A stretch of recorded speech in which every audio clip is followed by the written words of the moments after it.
So the Housing First model is accepted in Alberta and and other places.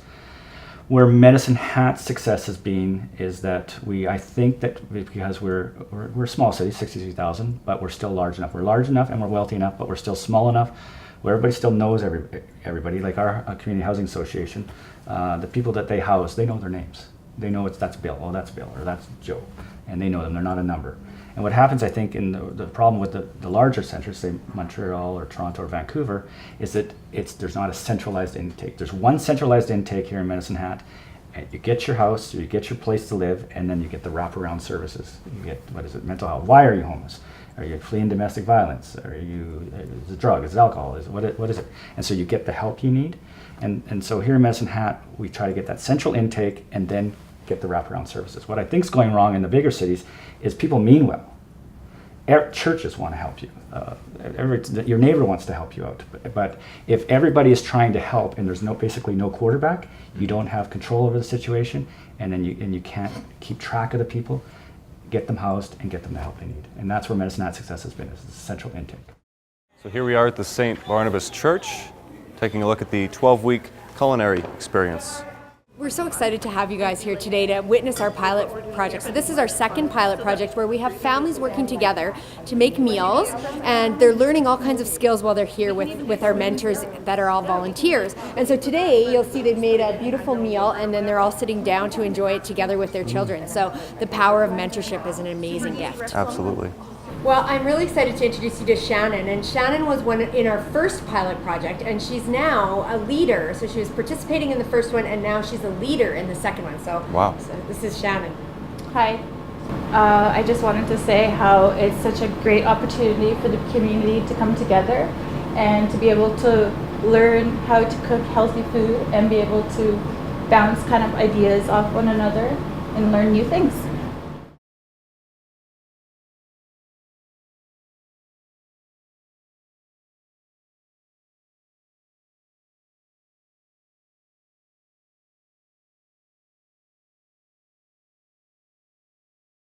Um, 68% of the people we house through Housing First do report a mental health issue.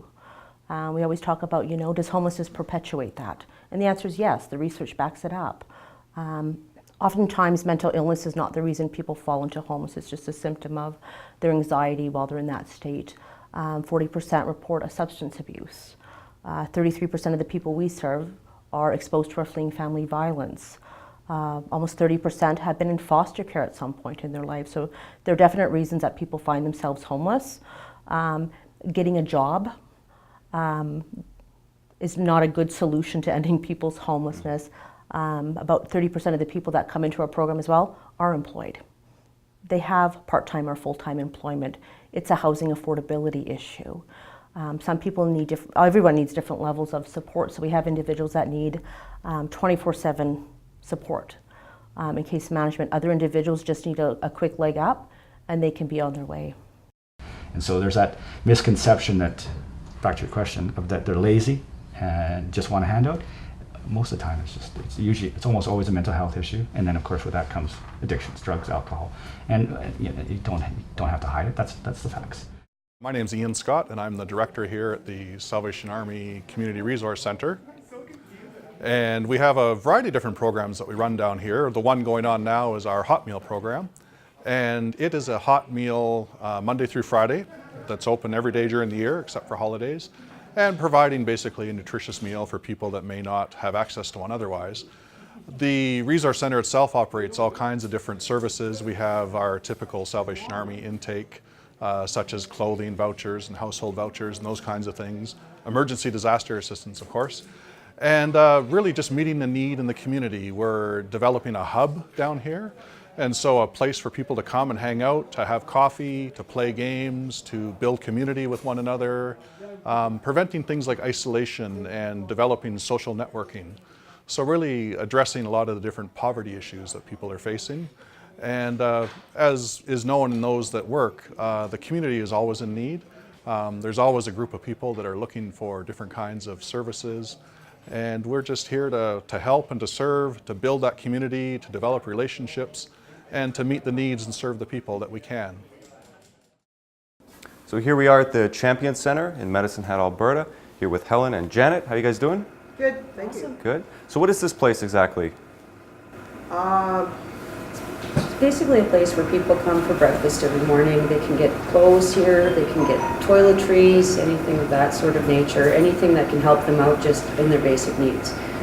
Basically, we open early as soon as Salvation Army kicks out, and we're here pretty much all day. And what do you guys do exactly? Well, I'm the manager, I'm the overseer of the entire thing. But she's my main staff right now because the lady that normally works full-time broke her ankle. So she's out for a while, and this lady was nice enough to take over for her. That's lovely. She's back. So can you give me some sort of a quick look around? Show me exactly what's what, and that's obviously the kitchen.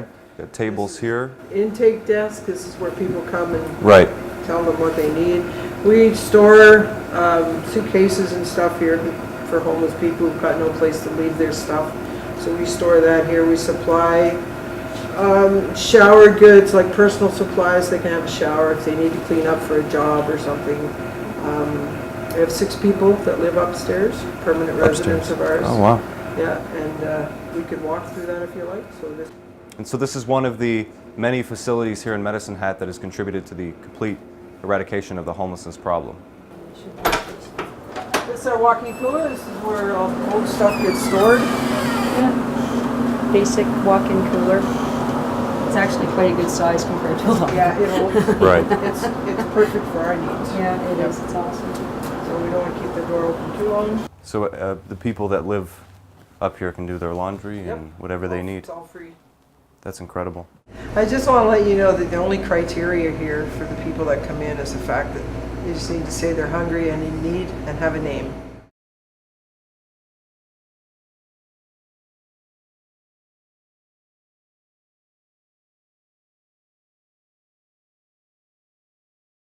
Okay, so we're sitting down with Selena Simmons. She's the co-executive director of the Medicine Hat and District Food Bank. She's also a city councilor. How you doing? I'm doing fantastic. It's That's exciting great to to have hear. you here today. So this place is fantastic. Thank you. I'm looking around and there's tons of stuff here.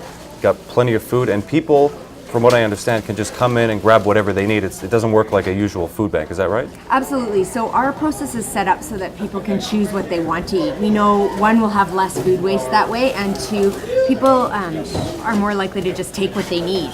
Initially, they come in and meet with our intake worker, and then we have volunteers who are back there helping our participants grab what they need, and at the same time the volunteers can talk about the mentorship piece where they can actually tell them, how do I use this hamburger, or how can I use this particular item.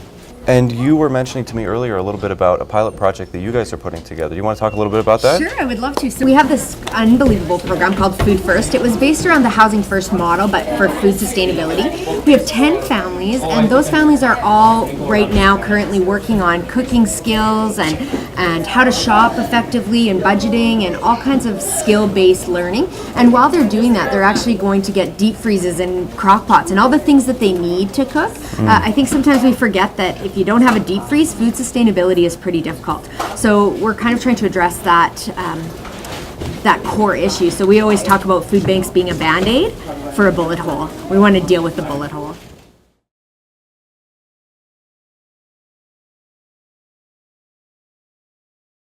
And that's something that we really want to help spread the message of, to try to inspire everybody to start thinking about and working on a plan like this, to implement it across Canada. And do you think something like that is feasible? Absolutely. Yes, I always say yes. To have a plan and actually have strategies and goals that are attainable and doable, and that can actually be measured and show the progress in people's lives is really important. And if Medicine Hat can do it, the little sleepy town that people always said homelessness doesn't exist here, to date we've housed 1,084 individuals. So, our counter to that is, for a community where homelessness never existed, we've sure housed a lot of people. So at first, I didn't believe that we could solve this problem, even here in Medicine Hat. So I had to be convinced. But now that we have done it, the model works. It can be applied anywhere. You just have to have that centralized intake, and so it doesn't matter how big your city is or how big your problem is. And then our problem wasn't small here. We've housed over 1,000 people. I mean, to put that in, Calgary's 20 times the size. That'd be equivalent of Calgary housing 20,000 people, and in Vancouver's just a scale bigger.